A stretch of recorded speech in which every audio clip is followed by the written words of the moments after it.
What's up, real estate world? This is David Clemens. We've got Caleb Delgado, and we have a special guest today, Jesse Goldrich.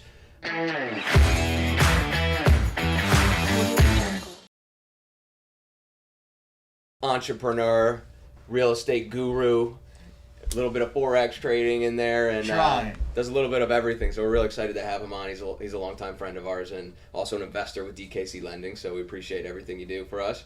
Thank you guys for having me. I appreciate it. Caleb, my guys, David, you guys are awesome. I love it. This is going to be a fun one today. So we're just going to kind of riff a little bit, and I wanted to kind of, I know we've known each other for almost 5 years, but there's a lot that, I want to learn today and share with the audience. So I guess we can start at the beginning. Maybe you can just give us a little background on like where you grew up and what kind of family you had and family life like that. Yeah, if we're diving into all that, boys, the beginning of the journey was kind of crazy. I grew up in New York City. My family actually started off in real estate. They had a very famous building in Times Square right on 48th and Broadway. Yeah. A famous music store, Manny's Music. So I grew up in the city life, man, like hardcore, running around the city, taking the subway. Got 3 New Yorkers right here. Yeah, right now. Always a problem. That might, for the editing team, we might want to watch out for some of the language here. But turn the volume down a bit. But no, yeah, like long story short, man, started out in the city. Family had a pretty crazy operation with the music store. It was super famous. Got to bump shoulders with a lot of cool people in the city growing up. Which, in terms, they ended up selling, the building to Rockefeller when I was about 12, 13 years old. Wow. Which led us to Los Angeles for a bit. Moved from Los Angeles then to, my parents ended up getting a divorce in LA, and my dad took our New York City apartment, and my mother moved us to where she was from, which was a little town in Connecticut called West Haven. Oh, yeah. Also, no, I'm not going to bash the town. Not my favorite place, though. It's tough going from the city to yeah, well, went from, in LA, it wasn't too bad. We had a pretty sick house in LA. Obviously great upbringing, man. I can't knock my parents at all. They did their best to provide for us. I, had a very cool... cool childhood, pretty much, a lot of vacations, travel. They were able to show me how to live properly. Things didn't take a turn until obviously the divorce at like 13 years old, where, the split happened and my mom took us to West Haven, which was, working blue collar town, and I was able to kind of see the other side of the track, so to speak. Sure. Good perspective. 100%. And to be honest, I attribute most of my success to that point in my life. Like where I am today is definitely from everything I've learned. I'd say probably from 13 on. Yeah. Just because, like, if you guys have any challenges or obstacles in your life, some of the hardest moments are the most defining. Man in the mirror moments, we call them. Yeah, exactly. Yeah. So fast forward, how did you get to Tampa from Connecticut? So Tampa was the only school that took my grade point average out of high school. High school and school was not my thing. I think I set the record for most missed days of high school. Busy being an entrepreneur, I'm sure. Literally. Yeah. I definitely had a couple rackets we can't discuss on this podcast at the early days. But long story short, University of Tampa was, I actually visited University of Tampa. Yeah. I actually got kicked out of a lacrosse game, suspended for 3 games in high school. Just got my license, drove down to Florida with a couple girls, stopped at University of Tampa, and I was like, that's the school I want to go to. Yeah. I said, I don't care what I got to do, clean my life up. I said, Dad, let's figure out how to get me in there. And my dad moved mountains to get me in there, which at the time, you only needed a C average just to show you how far behind the ball I was. They say the world's run by C students. Literally. So lacrosse, though? You were a sportsman, too? Lacrosse, yeah. Football and lacrosse was my thing. Definitely more emphasis on the physical side. Wasn't a big stick savvy dude, but could like to hit bodies, basically. For sure, for sure. Like to take out a little aggression on some people, for sure. Awesome. So UT, fast forward to today's life. What are you up to? I know we know, but maybe tell the audience. I know you own real estate. Yeah. You guys have quite the social media following. You and your wife. Yep. So, I mean, just to piggyback off the UT thing, I mean, my luck would have it, I met my wife my freshman year. Here I am jumping into college thinking I'm going to have the best 4 years of my life, which I did. So you came with girls. Yeah. You're like, I know that. But then you meet your wife there. Me and my wife, first semester, I feel like first day on campus, she moved in, and there was my literally. Your future was right in front of you. Right in front of me. And she knew it, so, I mean, we played off of that, but with that being said, me and my wife, we started very young. We met at 19 years old. She's a super motivated person as well. So me and her always bounced things off of each other. At the time, she was in school to be a PA. I was in school just to get through and party. Yeah. So we had a little bit of conflict initially, but with the real estate background from my family, you have to think I was in school in 2009. Yeah, so real estate was the last thing on everybody's mind when I was in school. I mean, we had houses in Davis Island that we were renting for $1,500 Oh a my month. God! So you got to see the whole transition of Tampa and its explosion. What year did you graduate then? 2009, I think she made me graduate in 2011 or 12. Oh, she made you graduate? Yeah, made me graduate. She told me she was graduating, and then she was like, "Listen, you're not doing it." I was like, "I'm doing one more year. Like, we're in no rush to get out of this." But no, yeah, she dragged me by mirror, made me graduate. But I mean, you got to think. Tampa in general in 2009 I felt was like totally different, completely different world. There was like 3 bars. It was like downtown, the channel side, even Hyde Park wasn't So it was hard to see kind of the big picture of what Tampa is today. I mean, now Tampa was rated #1 city in the world, #2 city in the world. You're pretty early investing in some hot areas too. Exactly. I mean, we'll talk about your commercial property at some little bit further down the road, but I mean right there in Kennedy, South Tampa, you're kind of a little bit early into some of these spots. Well, and one of the things that kind of teed me up into real estate investing in Tampa was, I don't know if you remember, I don't know if I could say his name on here, but Mike. A man who's unnamed. Yeah, so it rhymes with Smilmer, but he was the guy that was kicking kids off campus at UT for bad behavior, and I think I made it one semester before I got the boot. Oh, God. So I remember calling my dad. I was like, "Listen, Dad, I'm staying in school. They're not kicking me out of school, but I just can't stay here, so we got to figure out a place to live." So that's when I started renting in Tampa, and I was like, wow, the rents, are brutal compared to what I could buy something for. Right. And that's what led. Especially in that time, 100%. So that was the introduction to Florida real estate for you. Absolutely. And, believe it or not, that's what landed me our first marquee property, which was in Hyde Park Village, that we still own today. Oh, nice. That has been an absolute just cash cow for us because when we bought it, I believe, was 2012. Wow. Oh, wow. Anybody buying into Hyde Park at that area, if they could, sustain and hold on is. And Hyde Park also, to preface, was not what it was today. No, back in those times, they still had dirt roads around. It's crazy. all right. You're right. No, I mean, it's all such old, for those who don't know, the Hyde Park area too, old construction, 1920s type homes there. Wood frame. Exactly. The whole thing. I know that's why we came over and saw the other commercial property you have there with the 5 unit. Yeah. But those wood frame homes, you've seen firsthand what termites can do. Money pits. No, and I actually had I have family in the pest control business up north, so I knew how damaging rodents and shit could be to properties. But let me tell you, Florida bugs are different. And that's like one of the first learning lessons I had to pick up, because obviously the cheapest homes at that time were wood frame. Yeah. And it took a couple bumps and bruises along the way for us to transition to concrete, just because obviously we want to give ourselves a little more protection than what we had. So even for everybody following the story here, it's so you got your first property. Was that the Hyde Park property? Hyde Park the first property. one. Yep. Tell us a little bit about how'd you find that deal and there was like a college with you and your buddies. No. So I was a lone ranger. I was on my own, so I had to figure out a place to stay. And my wife, girlfriend at the time, was she slept with me every night anyway. So I was like, listen, let's get something comfortable. Let's get something close to the campus, something near the restaurants that we eat all the time.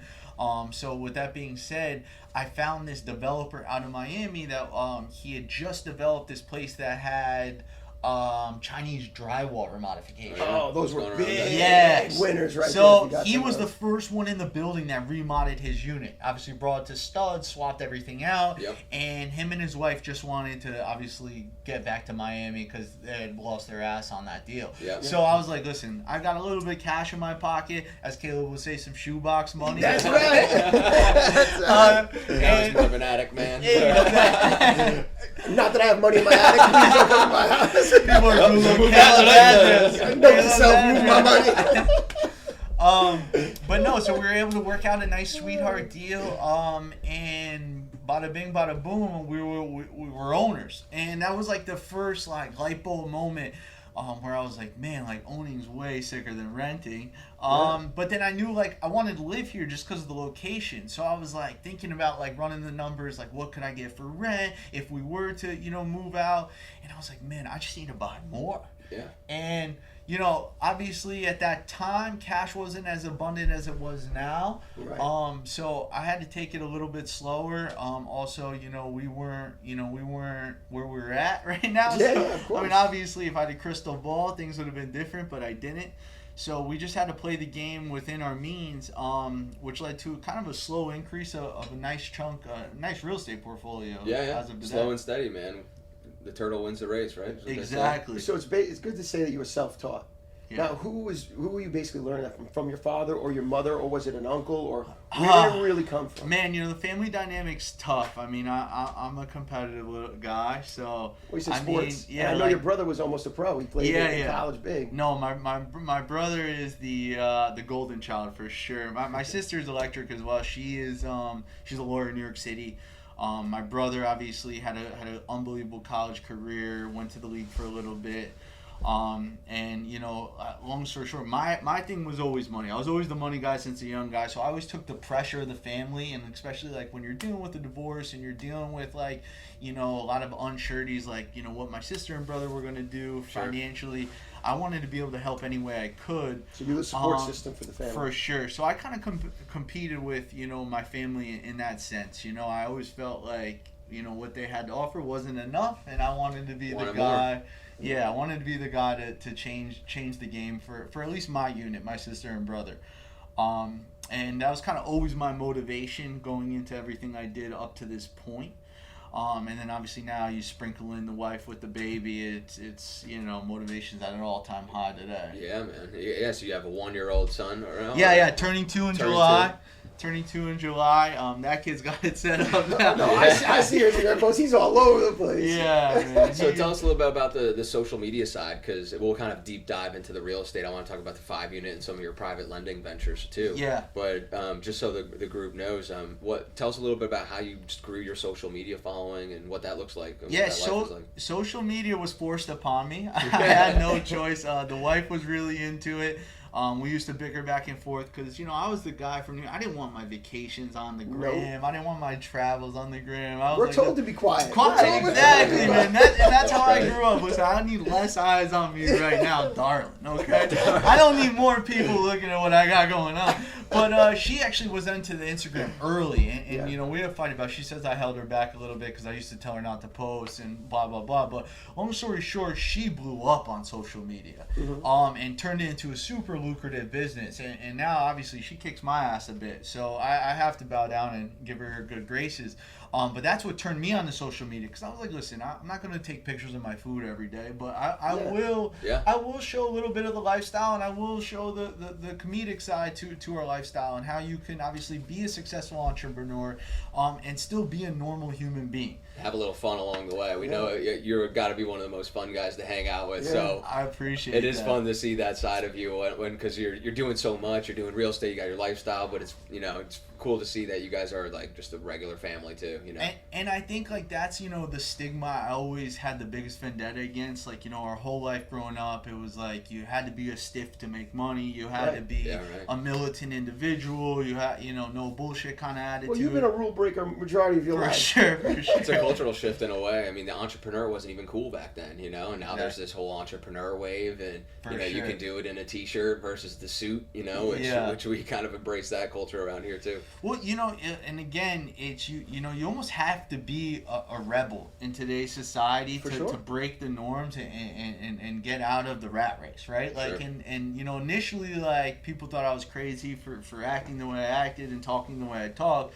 But nowadays it looks like, you know, I was a visionary, you know, and I'm like, it's just like, I never wanted anything, you know, anybody to tell me what I can and cannot do. Sure. And like, again, if that includes a little bit of partying in the mix, that includes a little bit of, you know, nightlife, like. But hey, I'll be the first to say that you got discipline that goes along with it, you know, that's kind of like the freedom, like that you get the freedom, but you put in the work too, and you got to execute. We talk about execution all the time around here. That's the big separator for all of us. You can have fun and everything, but you also have to have the time to execute, and that's what I think you do really well, is that you do execute, but you also have fun, you know? For sure. And that execution allows you to have fun at the same time. And in regards to social media, I try to stay away from, you know, the from the, like, you know, mustard. So, you know, like, I don't want to be on social media being like, oh, look, I'm up at 5 a.m. working, you know, like, I just don't think that resonates for my base and for my friends and the people that I want to entertain.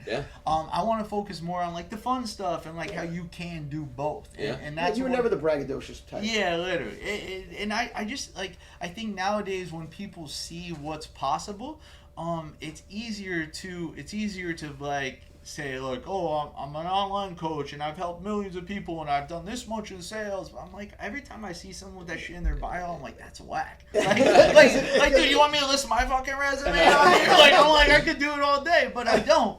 And I just think it's unnecessary, you know? Sure. So I think at the end of the day, if you're a good person and you have good values and you want to help people, I think see that. Being normal and being cool gets you a lot farther from a social media standpoint, as opposed to, you know, just highlighting work all day and what you do and how you do it. It's authentic, you know. There's a level of, you know, authenticity to it that, like, is relatable in a way too. And you know, for him, I got more traction than I ever expected to get on social media, but I think that's more from, like, the mystery. Like, people see, you know, the comedy stuff and the banter and me and my wife going back and forth out, and they're like, how does this kid do it? And I think that drives, you know, a little bit of interest in people wanting to knock on the door. I'm sure even people that are, you know, following you on Instagram, watching this podcast today, probably didn't even know that you maybe invest in hard money loans or that you do own 100%. Real estate, you know. So well, hard money loans is my secret. I mean, dude, that is. I mean, when we talk about, like, being, you know, mailbox money, I mean, you said that to me, man, like, all the time. That is one of the coolest tools I've ever used to be able to do whatever I want and continue to have a wire hit my account every single month like clockwork. Yeah, man. Yeah, so like, why don't you talk us through, like, how you evaluated private lending and owning mortgages? I mean, you also own real estate, so it's not like you're just picking one or the other. You know, you're diversifying. What was your kind of thought process there? So, I mean, it really also, I was late to the game, have to admit. It really all started as a crypto kid who accumulated a little bit too much crypto than I should have. You know, it's coming back. Yeah, it's coming. But when I sat all this cash in the bank, you're like, cash is trash, you know? It's like, you know, the crypto mantra, like, you have to invest. So I was always thinking with real estate, like, as being, you know, a one-man show, I was like, you know, what other ways can I get into real estate without having to do as much management involved, without much manual labor and the whole nine. Well, I remember when you and I spoke, you kind of reverse engineered it with me. You're like, no, Caleb, I thought about the lifestyle I wanted first. You're like, this is what I want. This is my end goal of what I want. I remember us talking about it, and you're like, but now I'm going to use these vehicles to get me my freedom. And you always spoke about freedom and that lifestyle, and that's what I think we connected on so much. I mean, with your investments, I mean, they're all catered to that, right? Yeah, like the end goal. 100%. I mean, listen, I used to be the kind of guy that thinks, like, I had to die in an office to be successful, right? And my mentality completely shifted. Because, I mean, I sold everything on the phone. I was a telephone terrorist before I got fucking real estate. We don't condone terrorism. But, I mean, then I was like, you know, I was a slave to the office. You know what I'm saying? Right. Like, working 8 to 8 every single night, pounding the phones. And I was like, this just can't be it. You know what I'm saying? Because at the end of the day, time freedom is more important. And, like, being able to, like, you know, make money. This day I value time over money. and I know that may sound crazy to most, but if I could make less money but have significantly more time to do whatever I want, travel, party, hang out with the family, then that's how I want to set it up. And that's what, more importantly, real estate did for me. But the specific niche of real estate and hard money lending put me in a position where not only did it provide just as much income almost, but it provides a lot less time, a lot less headaches. Arguably security too. 100%. Yeah. And then with you guys, one of the best benefits to working with you guys, and the one thing I will tell the followers, whoever's listening in, I mean, when I pick a partnership, the first rule is I have to like them. And I like you guys. So it makes things super easy. And we've had some great times over the years, and that makes it a lot of fun. In addition to obviously trusting you guys. But what hard money brings to the table that's different than, most other things is I'm able to look at deals in places I would have never even thought to look at. Yeah. So get to see what other guys are doing. 100%.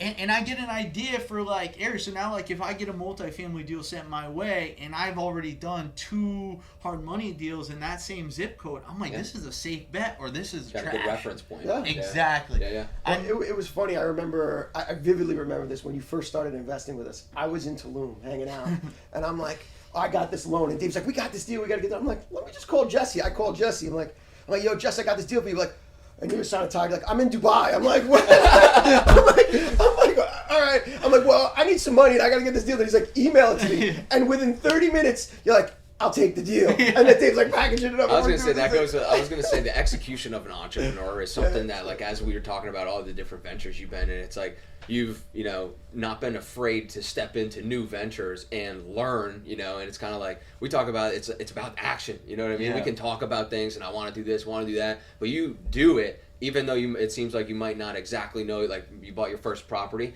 didn't probably know how to manage it all the way, but you figured it out as you went, and that. Now, even look, that property management experience, it looks like that's helped you evaluate private lending because you can, compare your experiences of managing assets hands-on. It's like, it's a lot of work, No, and it's that golden rule, Branson, says all the time, say yes to everything, figure it out after, that's how I play ball. I mean, obviously I want to make sure I don't get stuck in quicksand ever, but well, you're doing your due diligence still and making, being methodical, but you're also not afraid, you're not stuck in fear or not moving. Of course. Yeah, I remember you telling me another one of your techniques. I'm giving away a lot of your jewels here, but we have a lot of conversations. But you were telling me one of your techniques with Kevin, and he was talking about an area in Tampa. And he was talking about all the developments, the things the cities were investing in, and you're talking about how you just parlay your relationships. Like, hey, what education do I need? I got my relationships, and you say Kevin gave me all this little inside information, and then you start buying up real estate. They're like, this development's coming in 5 years, this coming in 10 years, and then you were telling me how you were buying real estate and just doing lipstick finishes to rent for a little while because you knew you were going to knock it down and build later. 100%. Network is your net worth, right? 100%. And, Kevin, when I first met Kevin, man, I must have taken that kid to lunch. I was so annoying with Kevin. I was like, shout out Kevin Lee. I was like, Kevin, meet me at Bar Taco today. I got shit I got to ask you here. I'm like, and I would bring my little notebook, and I was like, how do you do this? How do you do that? And, dude, Kevin was the salt of the earth, man. Open book for me, man. Like, told me everything I needed to know on how he did what he did. And then it ended up parlaying into our estate renovation. So it's like, it just goes to show you, like, the kid was offering me all this information for free without an expectation, and then we went ahead and bought ourselves an estate, which I thought at the time was the craziest thing we had ever done. I love the Goldrich estate, by the way. It's one of the most beautiful properties. I appreciate that, but I thought it was going to be a bomb in the beginning. I remember you. I was like, Jesus, 3 acres, 10,000 square feet. I was like, what are we going to do? We've lived in a condo. I've never even really changed a light bulb myself. I was like, I don't want to know the landscaping built in that house at all. People are probably going to hit you up and start asking when your interior design company's launching you and Jack. That house is beautiful. I appreciate that. No, and I always make a joke. We don't own it; it owns us. But at the same point, if it wasn't for things like all of our real estate and rentals and hard money like that, we have to pay for that. It would be so much more stressful than it is. People perceive it as like, wow, you bit off way more than you can chew. But to be honest, we have one property alone that takes care of all the expenses for that property. So it's like, including the mortgage. So it's like, setting up your lifestyle again. Exactly. So, I mean, let's talk about COVID for a second, because I know COVID, was an interesting time for you too, as it was for everybody, but But you kind of leaned into that process in that time when you know, there's a lot of uncertainty, people kind of scared what was happening. What was your kind of what was your take on COVID and how it affected real estate? No, yeah. So one of my mantras, man, is when the world goes right, I go left. When the world goes left, I go right. You know, when everything was shutting down, and everybody was panicking in real estate because none of the tenants were paying rent. The government was saying you don't have to pay, and people were just running for the hills. I was there with a briefcase, literally, because I knew it was coming back, man. And you know, not to mention we have a unique opportunity here in Florida. And I mean, listen, you're, sometimes you know the old saying, you're a product of your environment. Florida is a safe haven. We always say we were in the right place at the right time with the right product and the right people. You know? Absolutely. And dude, Florida gives me the confidence. I don't care where you fall on the political spectrum. I mean, Florida is a green state in regards to real estate. That's right. Business friendly. Exactly. And like, you know, you have to like obviously put your chips in a place that you know somebody's not going to wipe the chips off the table. And I feel confident more than ever to be able to do that here in the Sunshine State. And we were fortunate. And I was just speaking with one of our investors that has about 40 properties in LA, spread out around LA. And my wife is in property management. And she was, you know, her company was pushing evictions through almost like 3 or 4 months after COVID hit. Yeah. And I'm speaking to these investors in LA, and they're still, you know, 2 years in, they're unable to evict a tenant. And I mean, it's absolutely crushing their portfolio. And as you can imagine, no rent for 2 years and still paying the tax bill. You got your mortgage or you're going to default. You know, so like what a blessing we really had kind of going through COVID, even from an eviction standpoint. Yeah, and you know what? You know what's even crazy? Knock on wood. I don't know if there's wood around here. A lot of metal. It's a modern office. But I mean, I was able to get through COVID without one eviction, which is insane. Really? That's a serious step. But you know, again, my claim to fame on that was just, dude, I'm a people guy. You know, I have relationships with all my tenants. I was like, listen, I have no problem getting you resituated in something more affordable. I was able to work with people. Yeah, I think I lost like $2,000 on all together in rent. I had I know, you know, but vetting your tenants the right way. Vetting my tenants the right way. How do you do that? What's your process? I mean, listen, I'm so upfront with people. Like, you know, when you're inquiring to live at one of our places, I'm like, listen, you know, this is what I do for a living. I'm here to help you any which way I can, but communication is key, right? The second you stop communicating with me is the second we have a problem. If you fall behind, I have no problem helping you with these payments and figuring out a payment plan that's conducive to your income. But at the end of the day, if you play hardball with me, I can play hardball too. And just let them know at the end, you know, there is risk there for sure. It doesn't end well with no communication. It doesn't end well with no communication. And like, you know, I'm a samurai when it comes to no communication. Off with the head.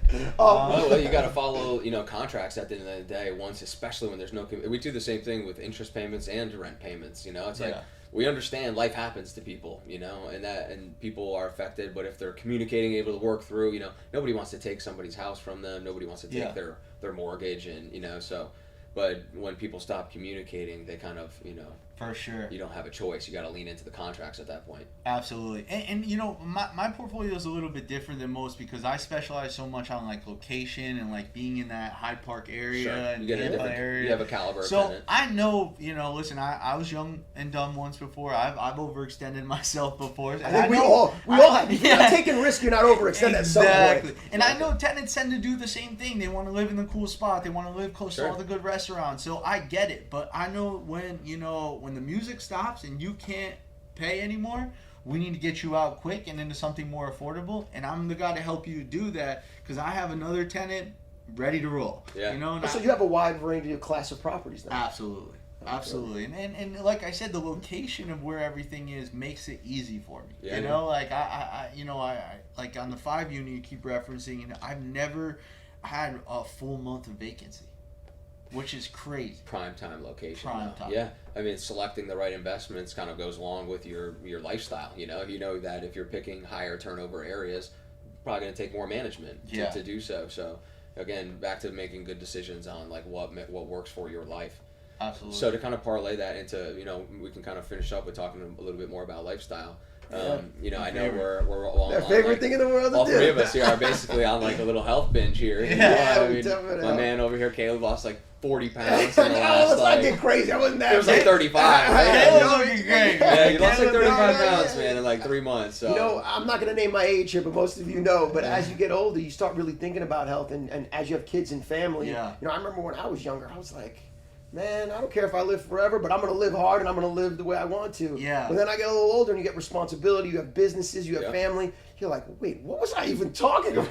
Yeah. And Jesse, I know you're doing like jujitsu. You're like you're always staying active. I know Jack's always active too. So. I mean, listen, I'll tell you, one of the traps that does come with money is a higher net worth of friends. And you know, with the net worth of friends, I have one friend who's 26 years old, and trying to keep up with him is a full-time job. Oh yeah. You're talking about me and David? Yeah. Jesus Christ. Dave comes with something new. I'm like, oh my God, I got to go do it now.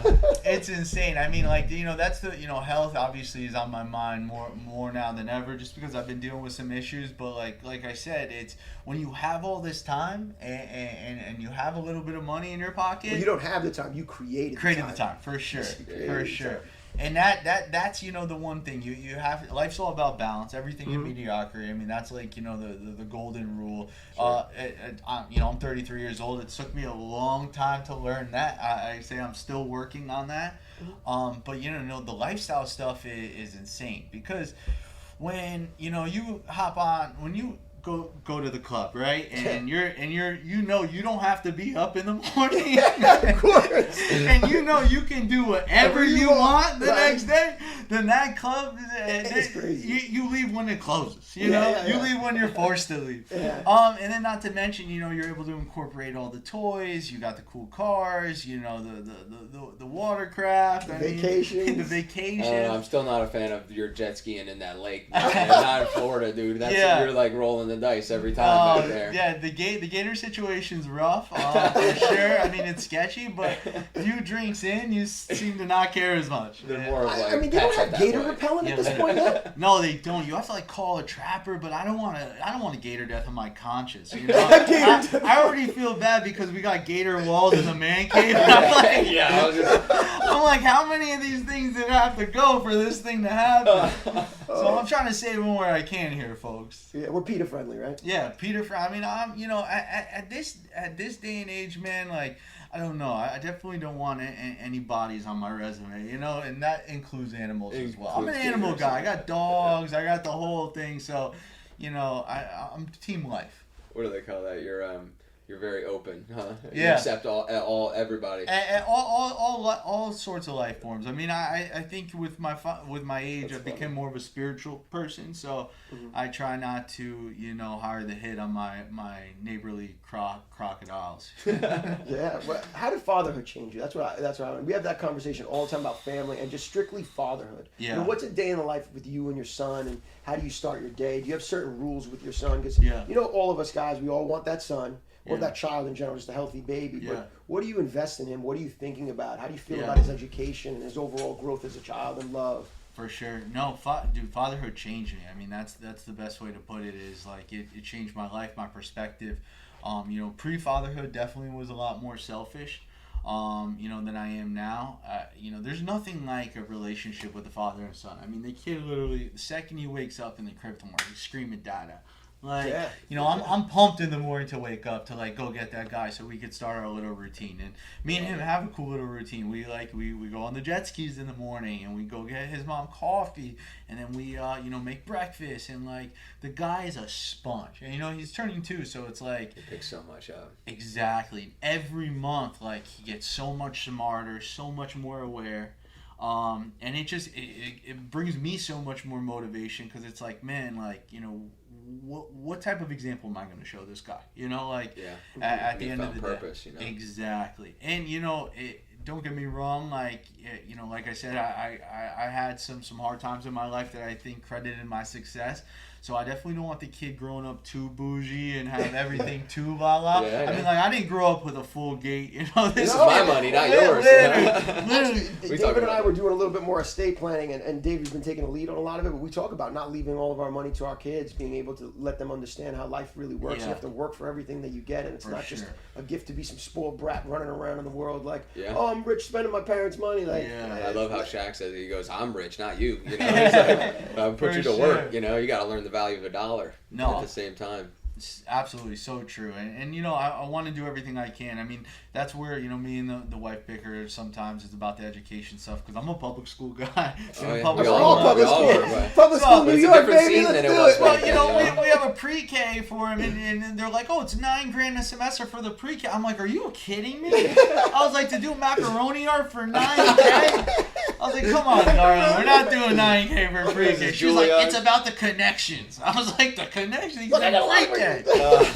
So I mean that's a talking topic at the house right now. But Yeah. I mean for me, I'm like I think we save all the money until he goes to college. I think that's the only value. It's a different world in the public school than it was when we grew up too. That's what I'm reading a lot about. Not that I'm hanging out at public schools, but I hear it's it's a lot different than it was. But I always wonder the same thing, and especially in this area, there's a whole you got the homeschooling, the private school, the public school, and everything in between. It's like For sure. there's a lot of options too. No, absolutely. And it again, like life's gonna come at him. The game's evolved. The game has changed. There, I can't predict everything this kid's gonna face, but I do think it's a safer bet to throw him in, throw him in the Shark throw him in Tank? the ring. Yeah, Yeah, just- throw him When in the you ring. throw him in an alligator-infested Yeah. lake. He's already doing backstrokes with gators. Might as well. I can't wait till you send me a video with him just playing with one like it's no big deal. He's gonna have one on a leash pretty soon. Awesome, man. Well, we really appreciate you coming in today. I think it was awesome. Hopefully, you had a good time here, and we'll have you on another time on your next multifamily purchase because we know you're hunting. Appreciate it. Thank you guys for having me. Awesome, Oh, brother. Jesse, Thank you. brother. Till next time. Love you, baby.